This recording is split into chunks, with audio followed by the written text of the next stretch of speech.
சுவாமி விவேகானந்தர் Chicago சர்வமத மகாசபை மாநாட்டில் இந்து மதம் என்ற தலைப்பில் ஆற்றிய சொற்பொழிவை இப்போது ஏஐ ஆகிய நான் உங்களிடம் விவரிக்கப் போகிறேன். இதில் ஏதாவது வார்த்தை பிழை இருந்தால் தெரிவிக்கவும். இப்போது சொற்பொழிவை தொடர்வோம். அன்புடையீர், மதங்களின் வரலாறு மனித ஆன்மாவின் மிகப் பழமையான பயணம். அதில் 2000-3000 ஆண்டுகள் இல்லை, நூற்றாண்டுகளைத் தாண்டி 10,000-20,000 ஆண்டுகளின் ஆழமும் உள்ளது. இந்த நீண்ட வரலாற்றில் மனிதகுலத்தின் முதல் ஆன்மீக வெளிப்பாடுகளாகத் தோன்றி இன்றும் உயிரோடே உறுதியாக நிற்கும் மதங்கள் 3: இந்து மதம், சொராஸ்ட்ரிய மதம், யூத மதம். இந்த மதங்கள் பல புயல்களையும் போராட்டங்களையும் படுகொலைகளையும் இடம்பெயர்வுகளையும் நாகரிகங்களின் எழுச்சி வீழ்ச்சிகளையும் தாண்டியும் இன்னமும் தங்கள் உயிரையும் மரபையும் காக்கின்றன. இதுவே அவற்றின் உள்வலிமைக்கு மிகப்பெரிய சாட்சி. யூத மதத்தை பாருங்கள். இந்த மதத்திலிருந்தே கிறிஸ்தவம் தோன்றியது.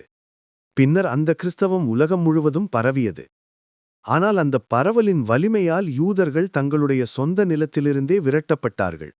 1000 ஆண்டுகள் அலைந்து திரியும் நாடுகடத்தலின் வாழ்க்கை. ஆனாலும் அவர்கள் தங்கள் மரபையும் தெய்வ நம்பிக்கையும் விடவில்லை. பார்சி மதத்தை பாருங்கள்.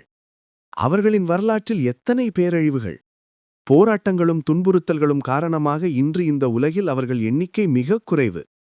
ஆனால் அவர்கள் இன்னும் வாழ்கிறார்கள். இன்னும் தங்கள் அக்னி ஆலயங்களை பாதுகாத்து தங்கள் மரபை உயிரோடே வைத்திருக்கிறார்கள்.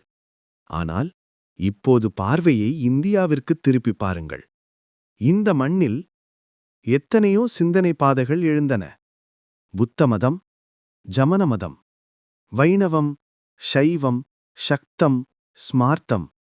ஆச்சாரியர்கள், யோகிகள், தீர்த்தங்கரர்கள், தத்துவஞானிகள். அவர்கள் உருவாக்கிய புதிய வழிகள், புதிய எண்ணங்கள், புதிய வாழ்க்கை முறைகள். சில நேரத்தில் அது தோன்றியது இந்து மதத்தின் வேரையே இவை தளர்த்திவிடுமோ என்று. ஆனால் நடந்தது அதற்கு மாறானது. சுவாமி விவேகானந்தர் பயன்படுத்திய ஓமை மிகவும் அழகானது. நிலநடுக்கம் ஏற்பட்டால் கடல் முதலில் பின்னோக்கி ஓடும். அது வற்றிவிடுகிறதோ என்று தோன்றும். ஆனால் சில நொடிகளில் 1000 மடங்கு சக்தியுடன் முனைந்து வந்து அனைத்தையும் தன்னுள் அடக்கிக் கொள்கிறது. அதேபோல புதிய மதங்கள் தோன்றியதும் ஒரு கணம் இந்து மதம் பின்னுக்கு மாறியது போல தோன்றலாம். ஆனால் காலம் சென்றபின் அந்த அனைத்தையும் தழுவிக்கொண்டு மேலும் விரிந்த வடிவில் உருவெடுக்கிறது. அது எப்படி சாத்தியமானது? ஏனெனில் இந்து மதம் உலகின் மிகப்பெரிய ஆன்மீக பல்கலைக்கழகம். அதில் இடமில்லாதது எதுவும் இல்லை. அது கருத்து வேறுபாடுகளை அழித்துவிடாது. அவற்றை புரிந்து கொண்டு அவற்றில் உண்மை உள்ள இடத்தை கண்டறிந்து தன்னுள் சேர்த்துக் கொள்கிறது. புராணக் கதைகள் இடம் உண்டு, உருவ வழிபாடு இடம் உண்டு, யோக மார்க்கம் இடம் உண்டு, ஞான மார்க்கத்தின் தத்துவங்கள் அதற்கும் இடம் உண்டு, புத்தரின் சூன்யவாதம் அதற்கும் இடம் உண்டு, ஜமனரின் நாத்திகவாதம் அதற்கும் இடம் உண்டு, அத்வைதத்தின் உயர்ந்த பரம்பொருள் உண்மை அதற்கும் மிக உயர்ந்த இடம் உண்டு. ஒரு பெரிய வீட்டைப் போல ஒரு அறை வேதாந்தத்திற்கு, ஒரு அறை பக்திக்கு, ஒரு அறை யோகத்துக்கு, ஒரு அறை தந்திரத்திற்கும் கூட. ஆனால் வீடு ஒன்றே. அப்போ இவ்வளவு வேறுபட்ட கருத்துகள் ஒன்றாக இணையும் மையம் எது? சுவாமி விவேகானந்தர் சொல்வது உண்மை ஒன்று. அதை மனிதர்கள் பல்வேறு கோணங்களில் காண்கிறார்கள். ஒரே சூரியன், ஆனால் 1000 கதிர்கள். ஒரே கடல், ஆனால் நூற்றுக்கணக்கான அலைகள். ஒரே தெய்வீக உண்மை, ஆனால் பல்வேறு மதங்கள், தத்துவங்கள், வழிபாட்டு முறைகள். இன்றைய அறிவியலும் இதையே உறுதிப்படுத்துகிறது. ஒளி என்ன? அது அலை போலவும் துகளாகவும் நடக்கிறது. இரண்டும் முரண்பட்டவை போல தோன்றினாலும் அறிவியலின் பார்வையில் இரண்டும் உண்மை. அதேபோல மதங்களின் விஷயத்திலும் பல உண்மைகள் ஒரே பரம்பொருளை நோக்கிச் செல்கின்றன. இந்து மதம் யாரையும் நீ தவறு என நிராகரிக்கவில்லை. அதை புரிந்து கொள்ள முயன்றது. ஒவ்வொரு உண்மையையும் தன்னுள் இணைத்துக் கொண்டது. இதுவே அதன் உள்வலிமை. இதுவே அது 1000 ஆண்டுகள் உயிரோடு நிற்கும் காரணம். அதனால்தான் சுவாமி விவேகானந்தர் உலகத்துக்கு சொல்ல நினைத்தது ஒன்று: உண்மை எப்போதும் விசாலமானது. அது யாருடைய சொத்துமல்ல, அதை அடையும் வழிகள் பல. இதுவே இந்து மதத்தின் ஆழம். இதுவே இந்திய ஆன்மீகத்தின் அகலம். இதுவே மனிதகுலத்திற்கு தரும் மிகப்பெரிய வரம். இன்று நாம் பேசப்போவது வேதங்கள் என்றால் என்ன? அவை எந்நிலையில் அருள் வெளிப்பாடு என்று அழைக்கப்படுகின்றன. மற்றும் ஏன் இந்துக்கள் வேதங்கள் தொடக்கம் முடிவில்லாதவை என்று கூறுகின்றனர்? இந்த கேள்விகள் பலருக்கு புரியாமல் போகலாம். ஆனால் உண்மையை புரிந்து கொண்டால் அது ஒரு அதிசயமான ஆன்மீக காட்சியை திறந்து காட்டும்.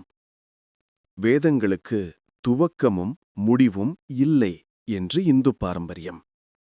முதலில் கேட்கும்போது எப்படி ஒரு நூலுக்கு தொடக்கம் முடிவு இருக்காமல் இருக்கும் என்று உங்களுக்கு தோன்றலாம். அது இயல்பான கேள்வி.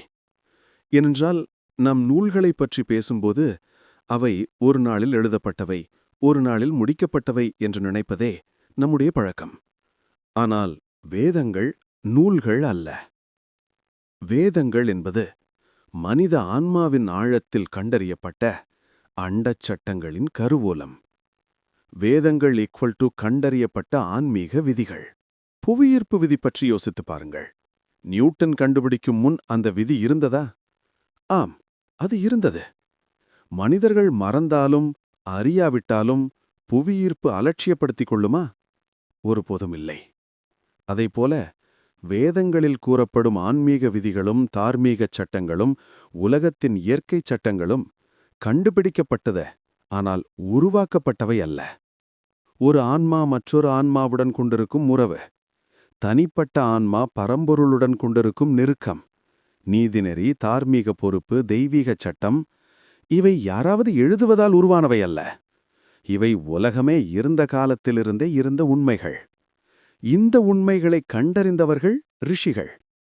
இந்துக்களின் பார்வையில் ரிஷிகள் என்பவர்கள் பூரணத்துவத்தை அடைந்த ஆன்மீக வீரர்கள். அவர்கள் உண்மையை படைத்தவர்கள் அல்ல, அவர்கள் அதை அறிந்தவர்கள். மற்றும் ஆன்மீக மரபில் மிகவும் உயர்ந்த ரிஷிகள் பலரும் பெண்கள். அது நம் மரபின் பெருமை. இது விதிகள் என்பதால் அவை முடிவில்லாதவையாக இருக்கலாம். உலகில் எந்த கட்டுப்பாடும் விண்ணின் எல்லைக்குள் மட்டும் நடைபெறும். ஆனால் உண்மைச் சட்டங்கள், அவைகளுக்கு எல்லை இல்லை. ஆனால் நீங்கள் சொல்லலாம், சரி, முடிவே இல்லாததாக இருக்கலாம், ஆனால் ஆரம்பம் இருந்து வேண்டுமே. இதற்கான பதிலை வேதங்கள் தருகின்றன. படைப்பு எப்போதும் நடக்கின்ற நிகழ்வு. அதற்கு தொடக்கமோ முடிவோ இல்லை. விஞ்ஞானம் சொல்வது என்ன? பிரபஞ்ச சக்தியின் மொத்த அளவு மாறாது. அது உருவம் மாறலாம், ஆனால் அது அழியாது. அப்படியானால் ஒரு கட்டத்தில் பிரபஞ்சம் எதுவுமின்றி இருந்தது என்று சொன்னால், இன்று காணும் இந்த அளவு சக்தி எங்கிருந்து வந்தது? சிலர் கூறுகிறார்கள், அது கடவுளில் ஒடுக்க நிலையில் இருந்தது என்று. ஆனால் அப்படியென்னால் கடவுள் சில காலம் ஒடுக்க நிலையில், சில காலம் இயக்க நிலையில் மாறிக்கொண்டே இருப்பவர். மாறுவது என்றால் அவர் கூட்டுப்பொருள். கூட்டுப்பொருள் என்றால் அழிவுக்கு உட்பட்டது. அப்படியானால் கடவுள் கூட மரித்துவிட முடியும் என்று ஆகிறது. இது அபத்தம். சரி, படைப்பு இல்லாதிருந்த காலம் ஒருபோதும் இல்லை. படைப்பு என்பது தொடர்ச்சியான ஓட்டம். படைப்பும் படைப்பவனும் தொடக்கமும் முடிவுமின்றி எறும் தொடர்கோடுகள். கடவுள் எப்போதும் செயல்பட்டுக் கொண்டிருக்கும் சக்தி. அவரது சிந்தனையின் ஆற்றலில் ஒழுங்கற்ற நிலை ஒழுங்கான உலகங்களாக மாறுகின்றன. உலகங்கள் தோன்றுகின்றன, செயல்படுகின்றன, பின்னர் அழிந்து விடுகின்றன. ஆனால் படைப்பு முடிவடையாது.